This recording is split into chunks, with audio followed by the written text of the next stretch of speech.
Attiveremo un'azione nei confronti dell'Agenzia delle Entrate per avere il rimborso di quell'IVA indebitamente richiesta agli utenti in modo tale da potergliela restituire in tempi brevi. Un'azione che si basa sulla sentenza della Corte di Cassazione che ha stabilito che l'IVA sulla tassa dei rifiuti non andava applicata. Da qui la decisione di ETRA di rivolgersi alla Commissione tributaria. Si parla dell'IVA versata tra il 2009 e il 2011 per un importo di diversi milioni di euro. L'annuncio dell'azione legale contro l'Agenzia delle Entrate arriva nel corso della conferenza stampa indetta da ETRA per presentare gli investimenti fatti nel corso del 2016, investimenti per 100 milioni di euro.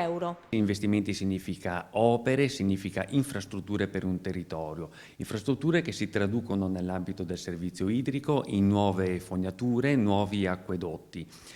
Nell'ambito invece del sistema ambientale significa impianti di trattamento dei rifiuti. E per il 2017 ETRA assicura che punterà ad un'ulteriore riduzione delle bollette. Un trend questo che abbiamo iniziato nel 2016 con una riduzione oramai storicizzata del 3,5%, ma continueremo nel 2017 con una ulteriore riduzione del 2%. C'è poi il tema delle aggregazioni previste dalla normativa. Su questo fronte la linea da seguire per ETRA è chiara. Se aggregazione deve essere, sarà verso società simili, non certamente verso le quotate in borsa.